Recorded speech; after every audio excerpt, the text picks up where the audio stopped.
Hallelujah. Praise God family. जय मसीह की परिवार। मैं आपका स्वागत करता हूं आज सुबह की हमारी बाइबल स्टडी में। I welcome you all in the morning Bible study with us. मैं आपको बता रहा हूं आप लोग जो हमारे साथ जुड़ रहे हैं इस बाइबल स्टडी में, मैं बिलीव करता हूं कि सब लोग जो हमारे साथ बने रहेंगे, आपकी अंडरस्टैंडिंग, आपकी ग्रोथ आप देखेंगे, क्योंकि वचन ही है जो हमारे जीवन में ग्रोथ को लेकर आता है। I'm telling you, all of you who are connecting with us in this Bible study, you will see a spiritual growth in your life because it is the word that brings growth in our lives. Amen. So हम लोगों ने कल Ephesians 1:3 देखा था। आज हम वापस उस पैसेज में चलते हैं और देखते हैं क्या परमेश्वर का वचन हमें सिखाना चाहता है। We studied Ephesians 1:3 yesterday and we'll go back to it today and see what the word has for us. फिर से देखते हैं। Let's come back. यहाँ पे Ephesians 1:3 मैं फिर से पढ़ूंगा। इसमें लिखा है, Blessed be the God and Father of our Lord Jesus Christ, who has blessed us with every spiritual blessing in the heavenly places in Christ.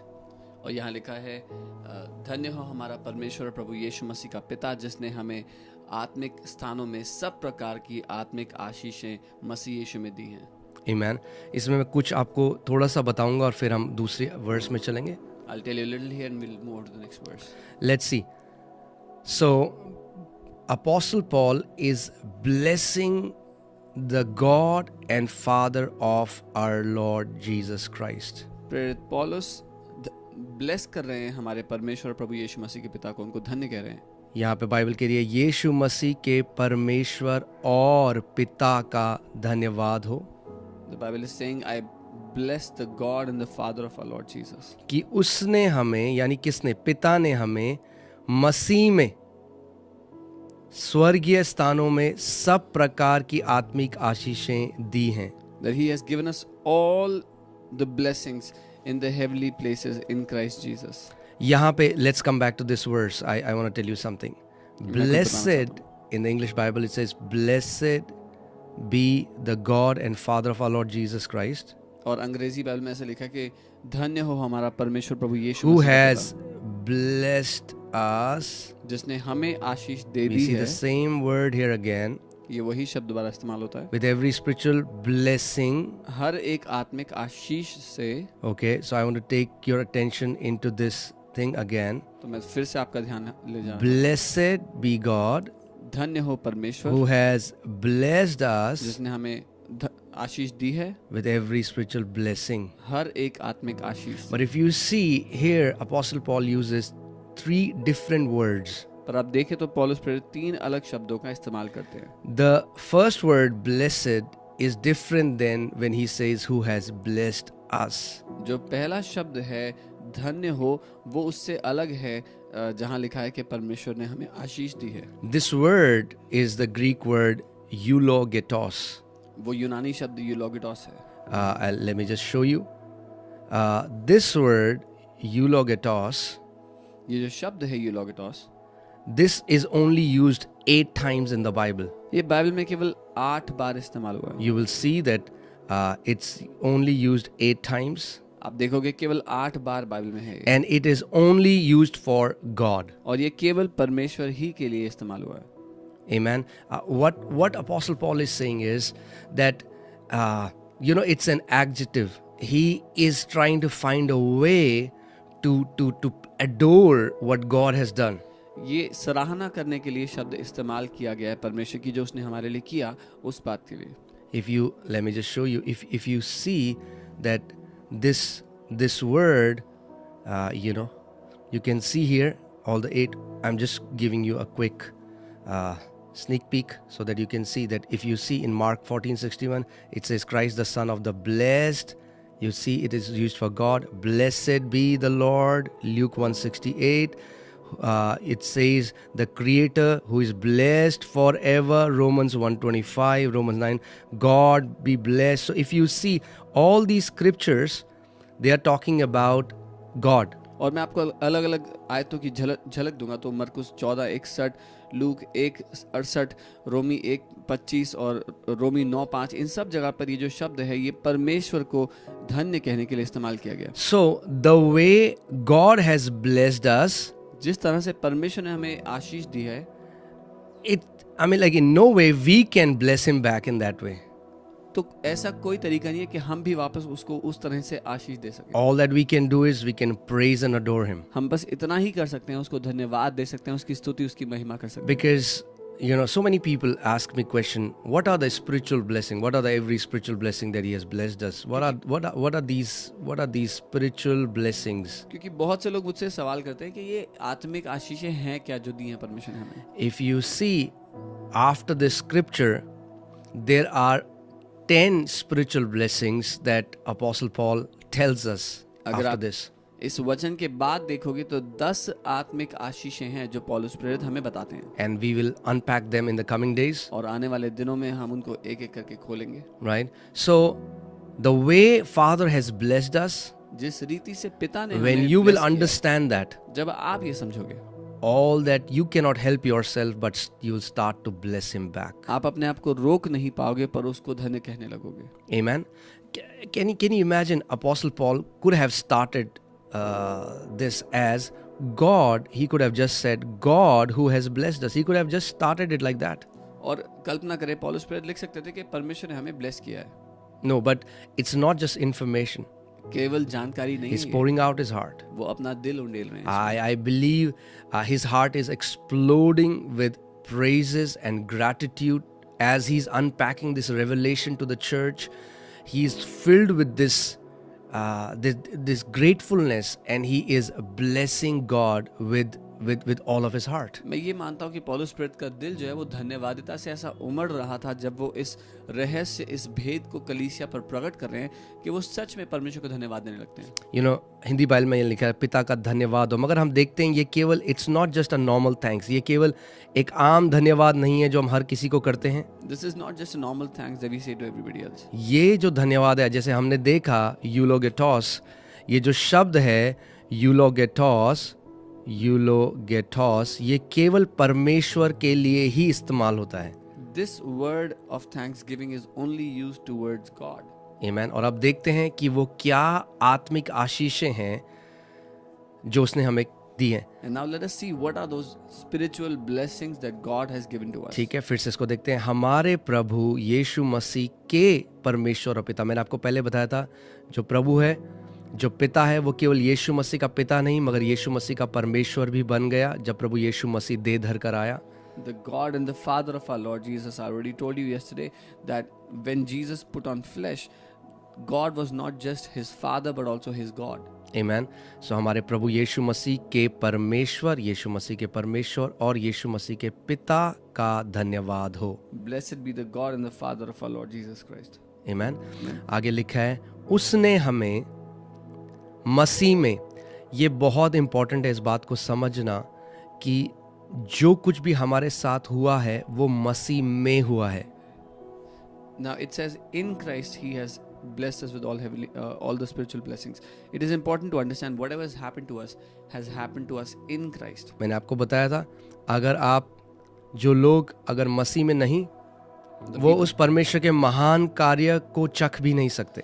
The people who are not in Christ cannot taste of that mighty work of God. हमें मसीह में स्वर्ग स्थानों में सब प्रकार की आत्मिक आशीषें दी हैं। We have been given all kinds of spiritual blessings in the heavenly places in Amen. Christ. Amen. अब वो आत्मिक आशीषें क्या है? इंग्लिश बाइबल में देखते हैं just as.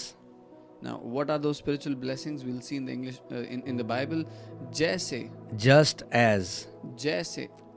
Just as. That means now he's unpacking what are those spiritual blessings. अब वो खोलना शुरू करते हैं क्या है वो आत्मिक आशीष। Just as he chose us in him.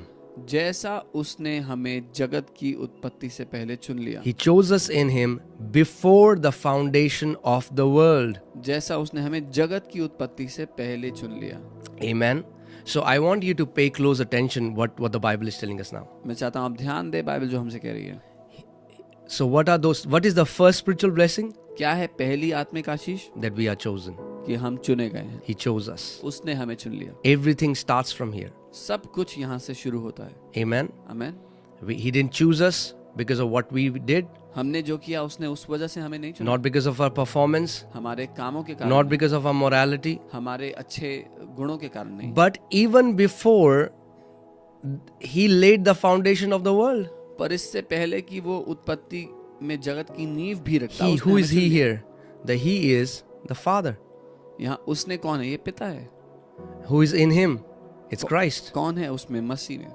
That means the Father chose us in Christ इसका मतलब पिता ने हमें मसीह में चुन लिया था, before the foundation of the world. इससे पहले कि वो जगत की नींव रखता, Before Genesis 1:1. इससे पहले कि उत्पत्ति 1:1 होता, We were chosen. हम चुने गए थे। Isn't that such a good news? क्या ये एक बहुत अच्छी खबर नहीं है? Think about this. सोच के देखें। Before Genesis 1:1, I was chosen and you were chosen. उत्पत्ति 1:1 होने से पहले मैं चुना गया था और आप चुने गए थे। Before sin came into being, पाप के आने से पहले the Father chose us in Christ. पिता ने हमें मसीह में चुन लिया था। Come on, let us make a declaration. आइए हम घोषणा करें। Say, blessed be God and Father of my Lord Jesus Christ, कहे धन्य हो परमेश्वर और मेरे प्रभु यीशु मसीह का पिता, who chose me जिसने मुझे चुन लिया in Christ मसीह में before the foundation of the world. जगत की नींव से भी पहले। Amen. आमीन। So think about this. Before I was lost in Adam, I was chosen in Christ. इससे पहले कि मैं आदम में खो जाता, मैं मसीह में चुन लिया गया था। Hallelujah. Hallelujah. That is the glorious gospel of Lord Jesus Christ. ये है वो महिमा से भरा हुआ सुसमाचार हमारे प्रभु यीशु मसीह का। Amen. आमीन। So my thought was not an afterthought after sin entered. मेरा विचार ये नहीं था कि पाप आने के बाद क्या हुआ मेरा। Think about this. सोच के देख, How can God, choose us परमेश्वर हमें कैसे चुन सकता before the foundation of the world when nothing existed? जगत की नींव से पहले जब कुछ था ही नहीं। That means God foreknew us. इसका मतलब परमेश्वर हमें पहले से ही जानता था। उसका वचन प्रभु जेरेमाया को कहता है, जिससे पहले तो अपने माँ के गर्भ में आता मैं तुझे जानता था. The word of God tells Jeremiah, before you were in your mother's womb, I knew you. Not that when you were in your mother's womb, before you were formed in your mother's womb, I knew you. ये नहीं कि जब तू अपनी माँ के गर्भ में आया तब मैंने तुझे जाना, लेकिन इससे पहले कि तू अपनी माँ के गर्भ में आता मैं तुझे जानता था। Isn't that such an amazing news? क्या ये कितनी अच्छी खबर नहीं है? Just think about this. सोच के देखें, The Father knew you पिता आपको जानता था before you were formed in your mother's womb. इससे पहले कि आप अपनी माँ के गर्भ में बनाए He जाते। chose us उसने हमें चुन लिया in Christ मसीह में before the foundation of the world. जगत की नींव रखे जाने से पहले। Amen. आमीन। Let me take you to a scripture so that let's go to 2 Timothy 1:9. हम दूसरा तिमोथी 1 उसके 9 पे चलते हैं। Let me just read it. Who has saved us and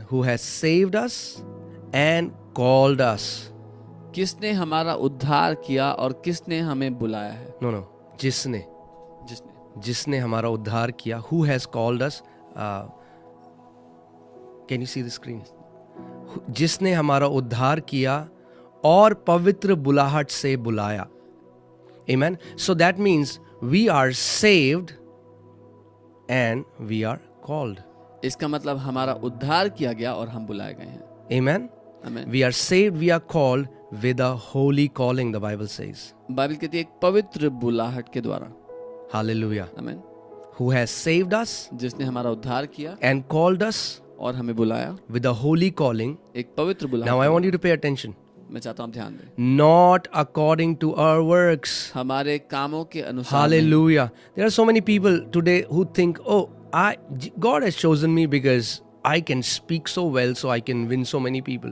बहुत से लोग आज सोचते हैं कि परमेश्वर ने मुझे इसलिए बचाया है क्योंकि मैं बहुत अच्छा बोलता हूँ, बहुत लोगों को बचा सकता हूँ। I am an amazing, God chose me, because, I can give so much in the kingdom. ओ प्रभु ने मुझे इसलिए चुना है क्योंकि मैं राज्य में इतना दे सकता हूँ। Oh, God chose me because, I can do so and so. ओ प्रभु ने मुझे इसलिए चुना क्योंकि मैं ये वो कर सकता हूँ। I want to tell you, मैं आपको बताना चाहता हूँ, the Father chose you पिता ने आपको चुना with a holy calling, एक पवित्र बुलाहट के साथ, not according to your works. आपके कामों के अनुसार नहीं।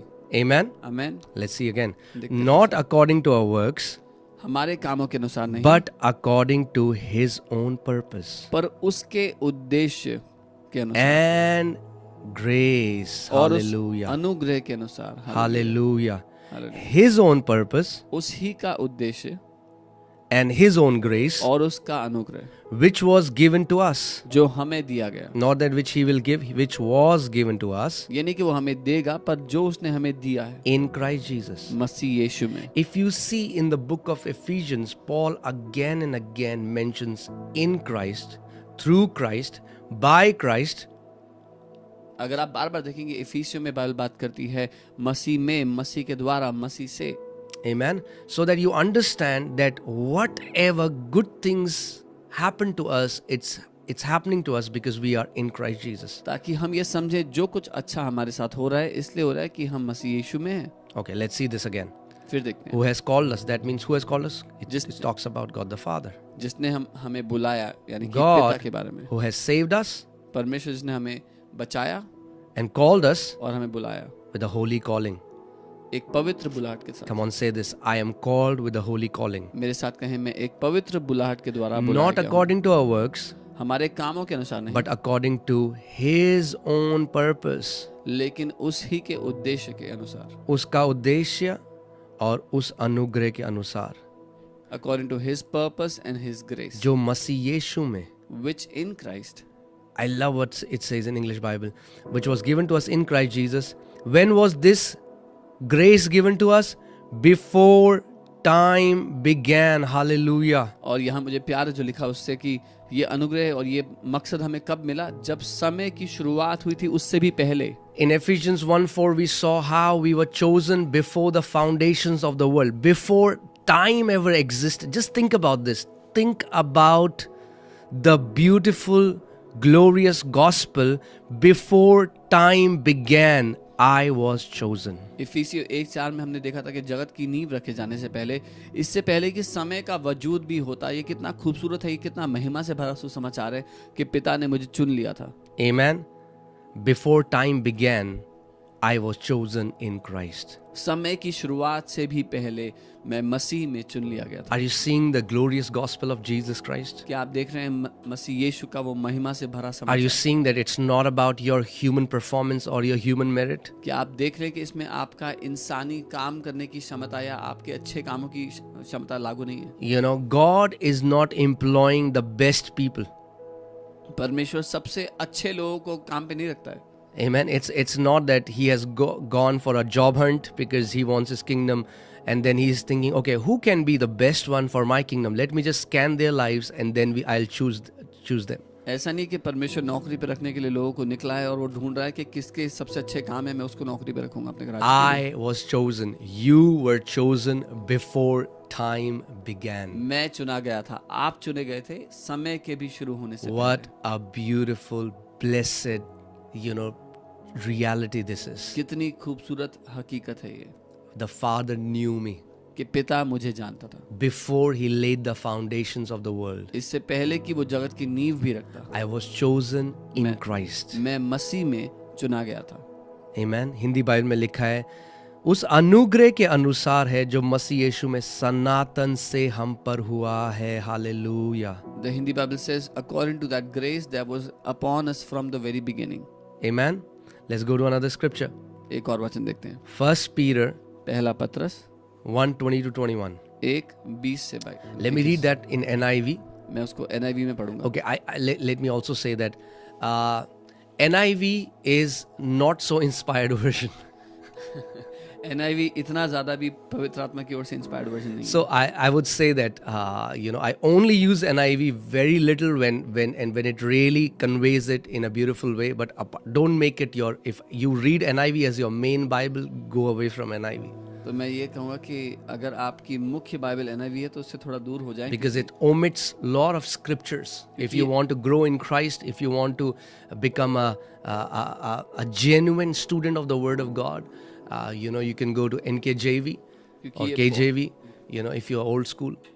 ये बहुत सारे वचनों को काट देता है या हटा देता है जो होने चाहिए थे। और अगर आप वचन का शिष्य बनना चाहते हैं तो आपको सच में NKJV पढ़ना चाहिए या फिर KJV अगर आप old school But let's see it in NKJV now. NKJV में देखते हैं। 1 Peter 1:20-21. पहला पत्रस, He was chosen before the creation of the world. वो जगत की सृष्टि से पहले चुना गया था। Okay, now this is a new thing we are learning now. ये हमारे लिए एक नई Who चीज is है। this he? ये कौन है यहाँ पर जिसकी बात हो Who रही is है? he? कौन है ये जिसकी बात हो रही है? It's Jesus. यीशु की। And the Bible says he was chosen before the creation of the world, Bible कहती है वो जगत की सृष्टि से पहले चुना गया था, but was revealed in these last times for your sake. लेकिन इन अंत के दिनों में प्रकट किया गया था तुम्हारे कारण। He was chosen वो चुना गया था before the creation of the world जगत की सृष्टि से पहले for your sake. तुम्हारे कारण।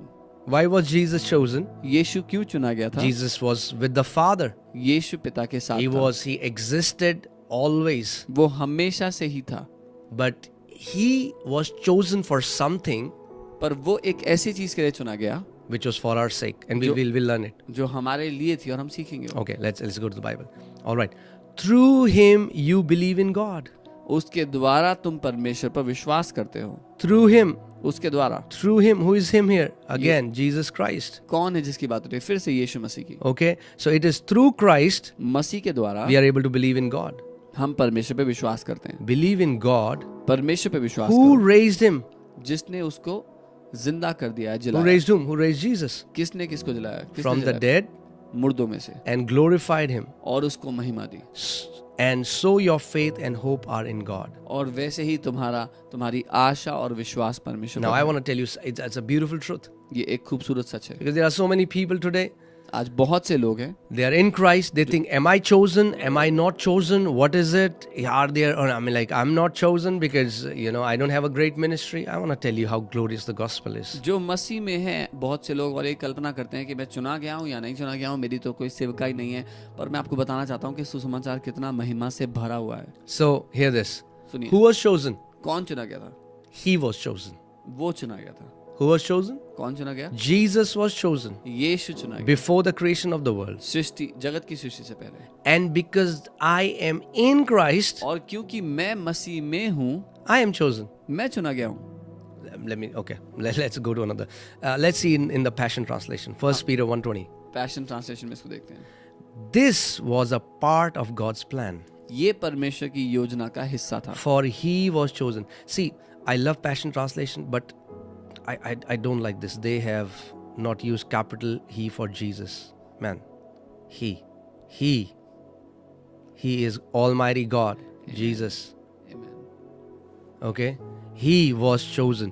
This was part of God's plan, for he was chosen and destined for this before the foundation of the earth was laid. वो चुना गया था हमारे कारण और जगत की नींव रखे जाने से इसलिए नियुक्त किया गया था। But he has been made manifest in these last days for you. लेकिन अब वो इन आखिरी दिनों में तुम्हारे लिए प्रकट किया गया है। Think about this. Even though Jesus came 2000 years ago, हालांकि यीशु 2000 साल पहले आए, but he was chosen पर वो चुने गए and destined और इसके लिए नियुक्त किए गए for us हमारे लिए before the creation. जगत की सृष्टि से। But he was made manifest in these last days. पर वो इन अंत के दिनों में प्रकट किए गए। Amen. There are so many people who बहुत say से लोग- stupid things like, oh, your religion is 2000 years old. बहुत से लोग ऐसी मूर्खता भरी बातें कहते हैं, तुम्हारा धर्म तो 2000 साल पुराना है। We are not in a religion. हम किसी धर्म में है ही नहीं। Jesus Christ, Yeshu Masih he is eternal God. वो अनंत काल का He says, परमेश्वर है। I am the Alpha, I am the Omega, I am the beginning, I am the end. वो कहता है मैं ही अल्फा ओमेगा हूँ, मैं ही शुरुआत और अंत हूँ। But do you see, this was a part of, do you see what the God's plan was? पर आप देखते हैं परमेश्वर की क्या योजना थी।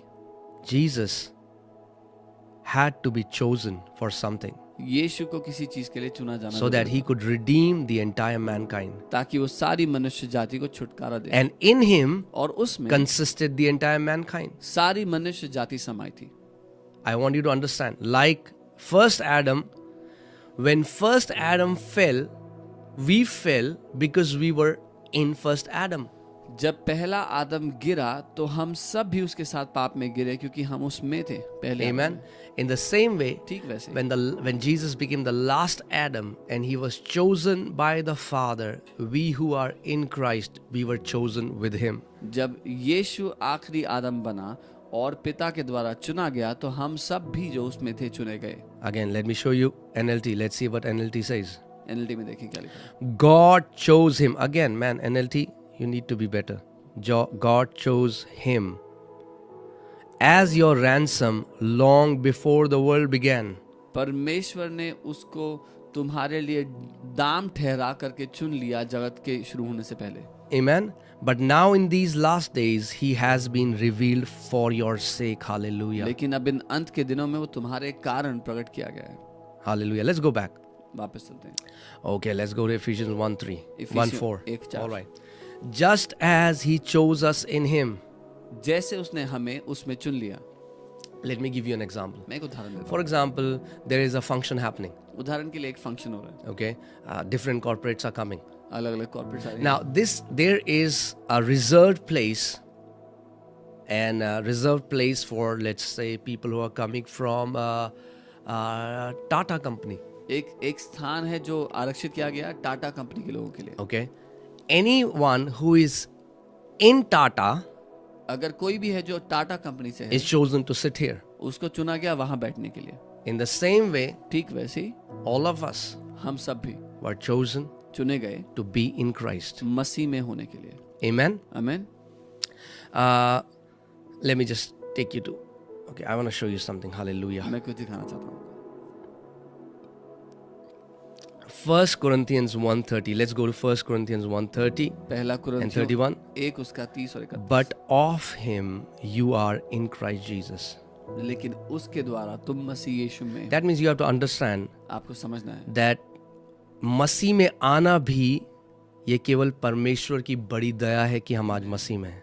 that even us being in Christ is the great mercy of God that we are in Christ. Hindi में देखिए क्या लिखा है, परंतु उसी की ओर से तुम मसीह यीशु में हो। But from him, through him you are in Christ. किसकी ओर से? परमेश्वर पिता की ओर से। From the Father. क्यों?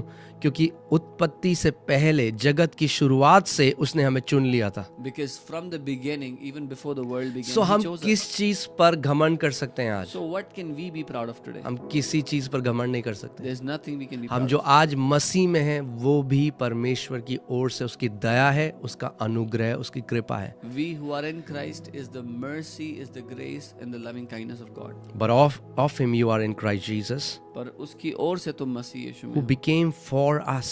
जो हमारे लिए ठहरा। You have to understand, Jesus became for us. आपको समझना है कि यीशु हमारे didn't लिए have to कुछ do बन it. गया।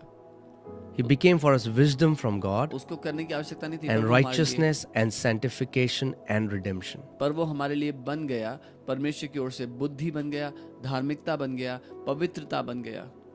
Hallelujah. That as it is written, he who glorifies, let him glory in the Lord. Hallelujah. ताकि जैसा लिखा है कि जो महिमा करे वो परमेश्वर में, जो घमंड करे वो परमेश्वर में घमंड। आज हम परमेश्वर पे घमंड करेंगे।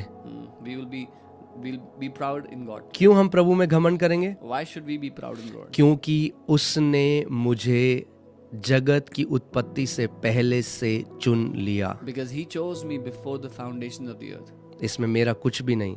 There's जब nothing मैं I have पैदा done. भी नहीं हुआ था, जब मैंने कुछ करा भी नहीं था, उससे पहले उसने आपको और मुझे मसीह में चुन लिया। When I was not even born, I had done nothing. He chose me in Christ. आमीन।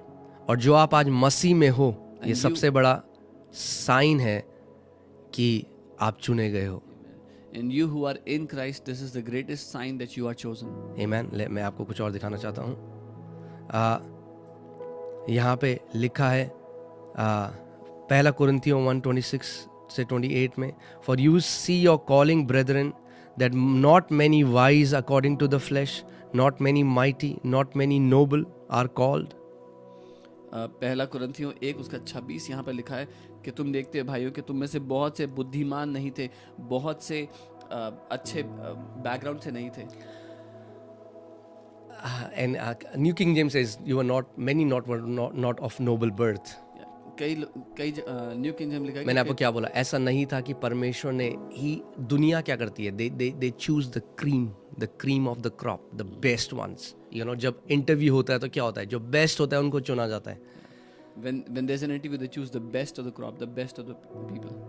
पौलुस प्रेरित यहाँ पे बता रहा है फ्लैश में, यानी अपनी देह में हम में से बहुत सारे लोग we were not the best to be chosen. Paul the apostle says, many of us हम में से अच्छे नहीं थे चुने जाने के लिए.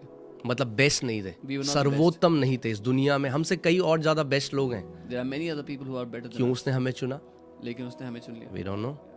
हमें ही नहीं foreknew us, पता. वो हमें पहले से जानता था. foreknew you वो आपको पहले से before you were even born. जानता. आपके जन्म से भी पहले He knew you. वो आपको जानता. Hallelujah. And that's his amazing, that tells us of his amazing grace. और इससे हमें उसके अद्भुत अनुग्रह का पता लगता है. Amen. मैं फिर से आपको ले जाता हूँ वहाँ पे जहाँ पे ये लिखा है. I just love the scripture. 2 Timothy 1:9. फिर से इसको देखिए. Who saved us and called us with a holy calling, not according to our works, but according to his own purpose and grace. जिसने हमें चुन लिया और बुला लिया अपने हमारे कामों के कारण नहीं, लेकिन अपने उद्देश्य के और अपने अनुग्रह के कारण. Okay. अब वापस चलते हैं फिर से वर्स 4 में. सो पहली स्पिरिचुअल ब्लेसिंग क्या है? What is the first spiritual blessing? आज मैं आपको कल भी बोल रहा था, बहुत सारे लोग सोचते हैं ब्लेसिंग है कार होना, ब्लेसिंग है घर होना, शादी हो जाना. आप सोचो ये कितनी बड़ी ब्लेसिंग है. सबसे पहले that he chose us in Christ before the foundations of the world. Many people think a blessing is to have a good house, a car, but this is the greatest blessing that he chose us. उसने हमें पहले से जगत की उत्पत्ति से पहले चुन लिया. Amen. He chose us in him before the foundation of the world. उसने जगत की नींव रखे जाने से पहले हमें अब चुना. आगे आते हैं. That why did he choose us? उसने हमें क्यों चुना? That we should be holy.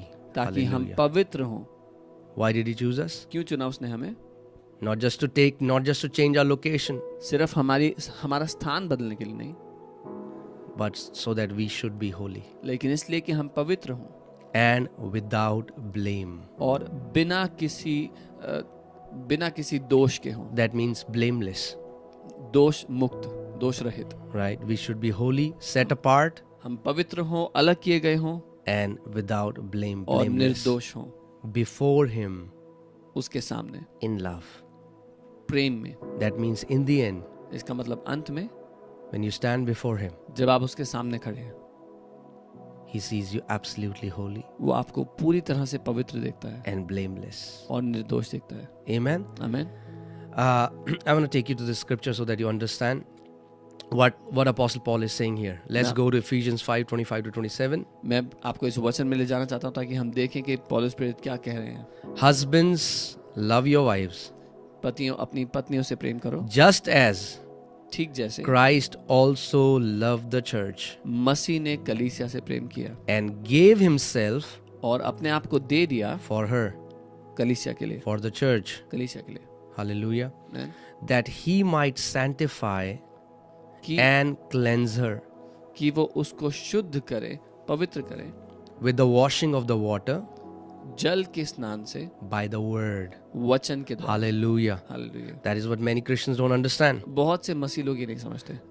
Every time when you go through the word, when you meditate the word, जब आप परमेश्वर के वचन पर मनन करते हैं, वो ऐसा है spiritual world में जैसे you are washing with the water of the word. When you meditate on the word of God, वो आप परमेश्वर के वचन के जल से धोए जा रहे हो. Amen. Again, he gave himself for her. उसने अपने आप को उसके लिए दे दिया. Christ loved the church मसीह ने कलीसिया से that he प्रेम might किया sanctify and cleanse her कि वो उसको पवित्र करे और शुद्ध करे by the word, वचन के द्वारा, that he might present her to himself कि वो उसको अपने आप को समर्पित करे या अपने आप को दे, a glorious church. एक महिमा से भरी कलीसिया के रूप में. Amen. What is the future of the church? कलीसिया का क्या भविष्य है? That's the future. ये भविष्य है Glorious. तेजस्वी, महिमा से भरा. Okay. If somebody asks you what's my future, अगर कोई आपसे पूछता है मेरा भविष्य क्या say है, my future is glorious. तो बोलना मेरा भविष्य तेजस्वी है, महिमा से भरा हुआ है. Amen. आमीन. Now pay attention here because Apostle ध्यान Paul is saying the same thing which he said in Ephesians 1:4. क्योंकि पौलुस प्रेरित वही बात करें जो इफिसियों 1:4 में कही. So that Christ may present her to himself a glorious church, not having spot or wrinkle or any such thing, but that she should be holy and without blemish. कि उसे एक ऐसी तेजस्वी कलीसिया बनाकर अपने पास खड़ी करे जिसमें ना तो कलंक, ना झुर्री और ना ही कोई ऐसी वस्तु है, पर वो पवित्र और निर्दोष हो। Amen. आमीन। Hallelujah. And is the, if you see the word blameless और जो निर्दोष शब्द है and here without blemish और बिना दाग, बिना धब्बे के जो is the same Greek word amomos, ये वही यूनानी शब्द है एमोमोस, which means without blame जिसका- or blemishless. जिसका अर्थ है कोई भी दोष नहीं, Blameless. कोई दोष नहीं जिसमें। So it's the same word ये which वही Apostle शब्द Paul uses in Ephesians 1:4. इफिसियों 1:4 में जो पौलुस प्रेरित इस्तेमाल करते हैं। Amen. आमीन। So now here we see the metaphor that is used is of a husband and a wife. जो उदाहरण यहाँ दिया गया है वो एक पति और पत्नी का दिया गया है। So we were chosen before the foundation of the world to become the bride of Christ. हम जगत की नींव से पहले ही चुन लिए गए थे मसीह की दुल्हन होने के लिए, So that as a husband and wife, they live together and they enjoy intimacy in the same way, even for eternity. We will enjoy this spiritual intimacy with our Creator, with our Savior. तो जैसे एक पति और पत्नी साथ रहते हैं, एक गहरे रिश्ते का आनंद लेते हैं, हम अनंत के लिए अपने बनाने वाले, अपने सृष्टिकर्ता के साथ एक गहरे रिश्ते में रहें। Amen. It's not just that it's not just that God has chosen us that we'll just be His servants. Yes, we'll serve Him all our life. But if you see here, He gives the picture of a husband and wife, that He called us, He chose us so that He might sanctify us, cleanse us with the washing of the water, so that we may be holy and without blame before Him in love. सिर्फ ऐसा नहीं कि हम उसकी सेवा करेंगे, हाँ हम उसकी सेवा जरूर करेंगे, लेकिन उसने हमें चुना उसकी दुल्हन होने के रूप में, एक इस रूप में कि हम पवित्र किए जाए उसके प्रेम के द्वारा। Amen. So you have to understand this. तो आपको समझना है, God, from the starting, it's His desire for the शुरुआत church to be holy and without blemish. शुरुआत से उसकी चाहत है कि कलीसिया पवित्र हो और निर्दोष हो। Amen. Let's go to another scripture. I want to एक show और you वचन में something. चलते हैं, Revelation 19:7-8. प्रकाशित वाक्य 19:7-8। Let's see what the Bible says. देखते हैं बाइबल क्या कहती है। Let us be glad and rejoice. तो हम आनंद से प्रफुल्लित हों Hallelujah. And give Him glory. और उसकी महिमा करें, For the marriage of the Lamb has come.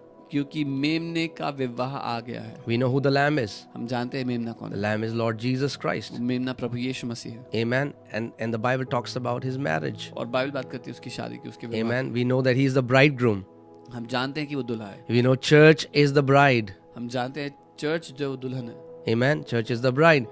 Church दुल्हन है, And His wife, और उसकी जो दुल्हन है,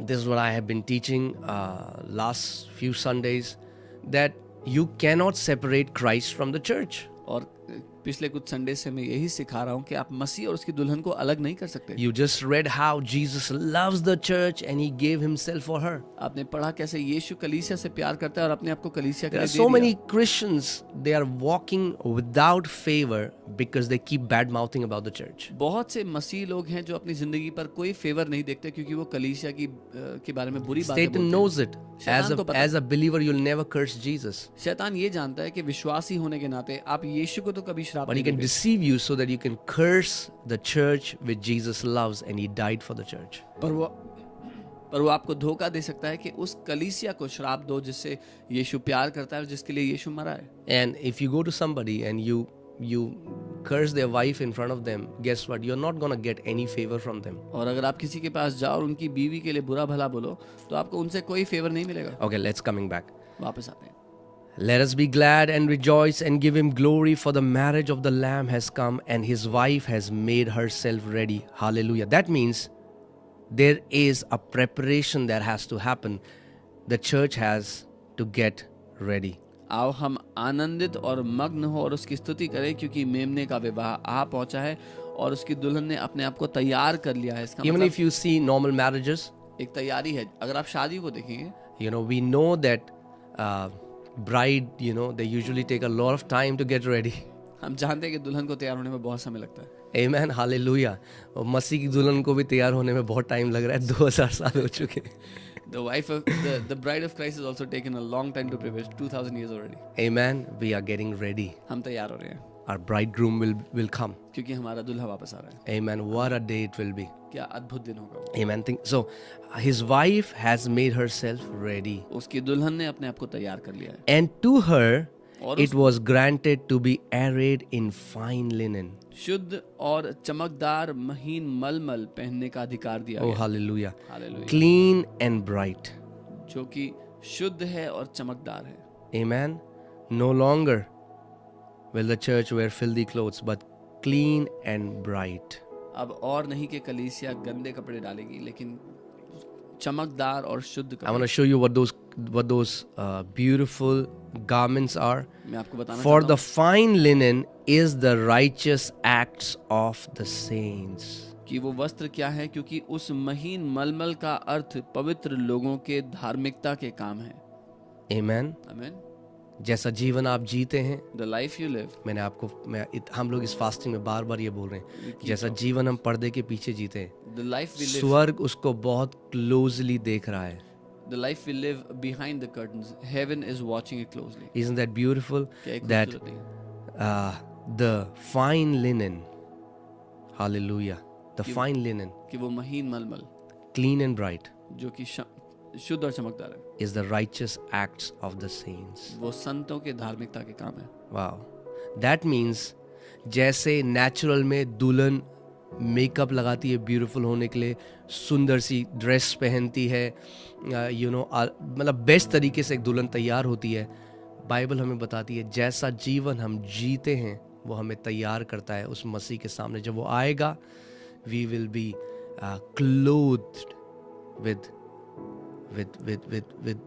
the righteousness that he has given us. So how a bride prepares herself, puts on makeup and a good dress, this is how the life we are living, God is preparing us so that when Christ comes, we are like a beautiful bride before him. Amen. और मैं एक चीज आपको यहाँ पे बता दूं, यहाँ पे ये नहीं है कि ये धर्म कर्म के काम नहीं है. And this is not works of religion. These are the works that are born out of the righteousness that has been given to us. ये वो काम है जो उस धार्मिकता से उत्पन्न होते हैं जो हमें दी गई है. अंतर क्या है धर्म कर्म के कामों में और धार्मिकता के कामों में? What is the difference between religious works and धर्म works of कर्म के righteousness? कार्य बाहर से होते हैं, दे आर आउटसाइड इन. लोग सोचते हैं अगर मैं पुण्य करूंगा तो मेरे साथ अच्छा होगा, वो कामों से शुरू करते हैं. यहाँ पे जो धार्मिकता के काम जो संत करते हैं, दिस इज इनसाइड आउट, क्योंकि वे धर्मी बना दिए गए हैं. वो अपने अब नेचर के अनुसार कार्य करें. They are just flowing. जैसे एक चिड़िया उड़ती है, उसका नेचर है उड़ना. जैसे एक मछली तैरती है, उसका नेचर है तैरना. वैसे ही the righteous saints of God are called to live a righteous life. The works of religion are outside in wo they are done so that if I do these good works, this will be for me. But if you know, the works of righteousness are from a nature. A fish swims because it's a fish. A bird flies because it's a bird. Amen. Hallelujah. Let's see the scripture. Colossians 1:21 to 22. Colossios 1 उसका 21. And you, और तुम, that means you and me, इसका मतलब आप और मैं, who once were alienated जो एक समय उससे अनजान थे and enemies in your mind. और अपने मन में उसके दुश्मन थे, उसके बैरी थे. Can you think about this? हम सोच सकते हैं. Do you know that we were enemies in our mind? We were enemies of God. आप जानते हैं अपने मन में हम परमेश्वर के दुश्मन थे. Not that God has enmity towards us. The animosity, the enmity was from our side. ये नहीं कि परमेश्वर हमारा दुश्मन था, लेकिन हम अपनी तरफ से उससे दुश्मनी रखते थे. Amen. We were alienated. That means we were separated. We were cut off. हम उससे दूर थे, उससे अलग थे. Why were we enemies in our mind? क्यों हम अपने Why were we alienated? क्यों हम उससे अलग थे, उसके बैरी थे? Because of the wicked works. उन दुष्ट कामों के कारण. Because of the wicked. Even though He had chosen us before the foundation of the world. हालांकि उसने हमें चुन लिया था जगत की नींव से पहले. बाइबल कहती है सबने अपना मार्ग लिया, हम सब फिर गए. The Bible says all chose their path and they all went astray. The Bible says all sinned and were fallen short of the glory of God. Bible कहती है सब ने पाप किया, परमेश्वर की महिमा से दूर हो गए. Yet now, फिर भी अब, praise God. Now, say now. अब what is the reality now? He क्या हकीकत has है? reconciled in the body of his flesh. उसने अपनी शारीरिक देह में हमें वापस जोड़ लिया है Through death. मृत्यु के द्वारा। Again, we see the same, Paul is again bringing the same thing. To present you holy and blameless and above reproach in his sight. इसलिए कि अपने सम्मुख पवित्र, निष्कलंक और निर्दोष बनाकर आपको उपस्थित करें। हालेलुया। पवित्र और निष्कलंक और निर्दोष बनाकर अपने सम्मुख तुम्हें क्या करे? उपस्थित करे। To hallelujah. present you holy and blameless and without reproach in his sight. सो सोचो, एक वो समय आता है जब परमेश्वर पिता अपने सारे अनगिनत स्वर्गदूतों के सामने, प्रधानताओं के सामने, जितने भी स्पिरिचुअल क्रीचर्स हैं, उन सब के सामने आपको प्रस्तुत करेगा So a time will come Holi, blameless, कि कोई आप पर उंगली ना उठा सके, कोई दाग ना हो, अपने पूरे क्रिएशन के सामने आपको प्रस्तुत करेगा। A time will come where the Father will present you before His entire creation, before all the powers and principalities and angels, holy and blameless, that no one can point a finger at you. अब आप सोच सकते हो कि gospel कितनी water down है। No. मैं पापी था, मैं अब स्वर्ग जा रहा हूँ। We have just made it about a place. हमने उसको एक जगह के बारे में बना दिया। पौलुस बार बार आपको यहाँ पे नहीं दिखा, हे पाप या ऐसा जियो कि स्वर्ग जाओगे, ये करो स्वर्ग जाओगे। ये जो you know this gospel is very selfish. Can you imagine now the gospel we have heard is so diluted that do good things so you'll go to heaven, but Paul is not talking about going to heaven. ये सुसमाचार बहुत हाँ, ही आप मतलब स्वर्ग ही है। जाओगे। I am not taking that away from you. Yes, you will go to heaven. I'm not taking that. Understand the purpose of God before the creation. लेकिन परमेश्वर का उद्देश्य समझो जो सृष्टि से पहले उसने इट आपके लिए वाज टू रखा है, present you Holi and blameless. कि वो आपको पवित्र और निर्दोष प्रस्तुत करना चाहता है। आमीन। मैंने बहुत सारे स्क्रिप्चर्स में आपको लेकर नहीं जा रहा हूँ, वरना हमें 12 बज जाएंगे आज। I'm not taking into many verses. It'll be a long I'm time just verse. showing you little by little so that you understand the gravity of the sacrifice and the gravity of your heavenly calling. मैं आपको थोड़ा थोड़ा करके इसलिए बता रहा हूँ ताकि आप अपने स्वर्गीय बुलाहट के उस अहमियत को समझो, जो उसका बलिदान है उसकी अहमियत को समझो। Amen. चलिए ये एक और हम स्क्रिप्चर देखते हैं प्रभु यीशु मसीह क्या कह रहे हैं। क्योंकि कई लोग कहते हैं मैंने सब कुछ ट्राई किया, उसके बाद मैंने यीशु मसीह को चुन लिया। Many people say I tried everything and then after that I chose Jesus. देखते हैं यहाँ पे क्या लिखा है। Let's see what the word says. John 15:16 यूहन्ना 15 उसका 16, You did not choose me. Hallelujah. तुमने मुझे नहीं चुना। Oh, praise God. प्रभु की महिमा हो। You did not choose me, तुमने मुझे नहीं चुना but I chose you. पर मैंने तुम्हें चुना है। Now the question comes, अब सवाल when यह did he choose us? उसने हमें कब चुना? Jesus said, before Abraham was, I am. यीशु ने कहा इससे पहले कि अब्राहम था मैं हूँ। So Jesus तो यीशु is an eternal God. अनंत का परमेश्वर So है। when he's saying I chose you, it's not when he came to this earth. जब वो कह रहा है मैंने तुम्हें चुना, तब नहीं चुना जब वो पृथ्वी पे आया। We just saw that from the book of Ephesians. When did he chose us? हमने इफिसियों से देखा उसने कब चुना हमें? Before time began or समय- before creation. समय की शुरुआत से भी पहले। So Jesus is saying, you did not choose me. यीशु कह रहे हैं तुमने मुझे नहीं चुना, I chose you. मैंने तुम्हें चुना है। Hallelujah. Isn't that a Hallelujah. beautiful thing? क्या ये खूबसूरत बात नहीं है? How किस चीज में अब हम घमंड कर सकते हैं? What can we take pride in? किस चीज में हम घमंड कर सकते हैं? What can we boast about now? We did not choose him. हमने उसको नहीं चुना, He chose us उसने हमें चुना है। before the creation, नींव रखे जाने से पहले, before time began. समय की शुरुआत से You पहले। did not choose me, but I chose you and appointed you. Hallelujah. So we were not just chosen, we were also appointed before creation for something. तुमने मुझे नहीं चुना पर मैंने तुम्हें चुना और नियुक्त किया है। हम सिर्फ चुने नहीं गए, नियुक्त भी किए गए That किसी you काम के should लिए। go and bear fruit. कि तुम जाओ और बहुत फल फलाओ And that your fruit should remain. और तुम्हारा फल सदा बना रहे। Hallelujah. Hallelujah. And whatever you ask the Father in my name, He may give you. और जो कुछ तुम पिता से मेरे नाम में मांगो वो तुम्हें वो देगा। Coming back to Ephesians 1:4. इफिसियों 1:4 पे वापस आते हैं।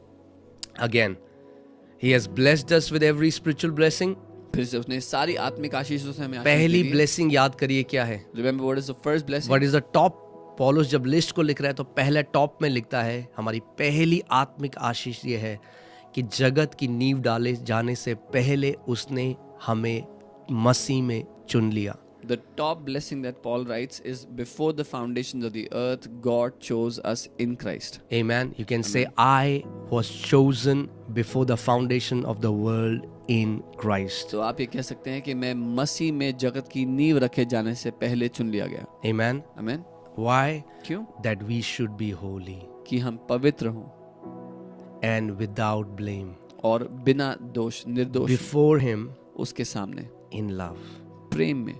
Why did He do that? उसने ऐसा क्यों किया? Why did He choose you? उसने क्यों आपको चुना? Because of love. प्रेम के कारण. Love. प्रेम के कारण. Love. प्रेम के कारण. You were loved. आप प्रेम किए गए हैं. Amen. Amen. You can rest assured in this fact. I am loved by my Father. इस बात में आप निश्चिंत हो सकते हैं कि मेरा पिता मुझसे बहुत प्यार करता है. Amen. So that was again one verse. एक वर्ष था.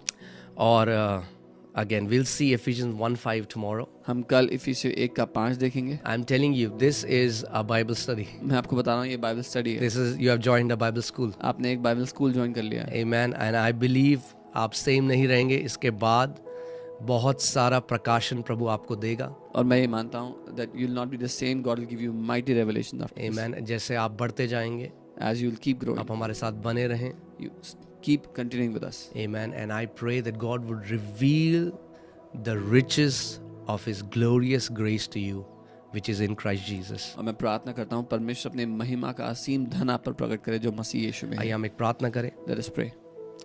पिता, हम आपका धन्यवाद करते हैं. Father, we thank you. हम आपके नाम को धन्य कहते हैं. We bless your name. Blessed be the God and Father of our Lord Jesus Christ, धन्य हो हमारा परमेश्वर प्रभु यीशु मसीह का पिता who has blessed us जिसने हमें आशीष दी है. with every spiritual blessing हर एक आत्मिक आशीष से in the heavenly places स्वर्गीय स्थानों में in Christ Jesus. मसीह यीशु में.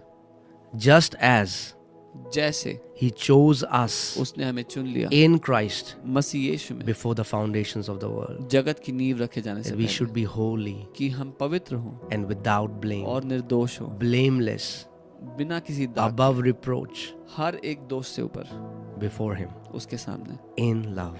प्रेम में. In love. प्रेम में. What can we say, Daddy? क्या हम कह सकते हैं पिता? What can we give you? हम आपको क्या दे सकते हैं? What can we offer you? हम क्या ही भेंट दे? All that we can do is इतना ही कर सकते हैं. live a life एक ऐसा जीवन जीकर that brings you glory and honor. जिससे आपकी महिमा और आदर होता है. We can bless your name. हम आपके नाम को धन्य कह सकें. We can bless your name. आपके नाम को धन्य कहें. Thank you धन्यवाद that you chose us कि आपने हमें चुन लिया before the foundations of the world. जगत की नींव रखने से पहले. Thank you, Papa, धन्यवाद पिता for loving us. हमसे प्यार करने के लिए. You knew us आप हमें जानते थे before we ever existed in our mother's womb. इससे पहले कि हम अपनी माँ के गर्भ में होते आप हमें जानते थे. We give you all the praise and glory सारी स्तुति महिमा आदर आपको देते हैं in Jesus' name. यीशु के नाम में. आमीन. Amen. So family, ये थी बाइबल स्टडी आज की. कल हम फिर से मिलेंगे Ephesians 1:5 में. God bless you. May you live an amazing life in Christ Jesus. प्रभु आपको बहुत आशीष दे. एक अद्भुत जीवन जिए मसीह यीशु में. We'll meet again tomorrow. और हम आज रात को 8 बजे फिर से मिलेंगे. And we'll meet again at 8 p.m. tonight. हम लोग अभी फास्टिंग प्रेयर कर रहे हैं 21 दिन की. We are in our 21 days of fasting. हमारे prayer. साथ बने रहें. Stay with us. Amen. Amen. God bless you. प्रभु आपको आशीष दे. Amen.